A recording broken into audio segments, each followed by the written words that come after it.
பெருமை மிகுந்த பல கோயில்களில் அறுபடை வீடு மிகவும் பிரசித்தி பெற்றது. அவற்றுள் முருகப்பெருமானுக்கும் சித்தர் பெருமக்களுக்கும் பிரியமானது பழனி.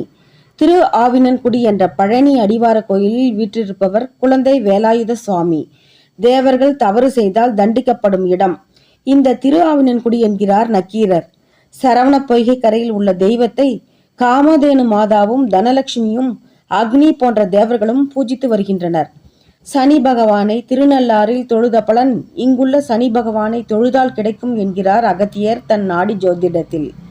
பழனி மலை மேல் வீற்றிருப்பவர் அருள்மிகு தண்டாயுதபாணி சுவாமி. கலி பகவானை விரட்ட கையில் தர்மக்கோல் தாங்கியிருக்கிறார்.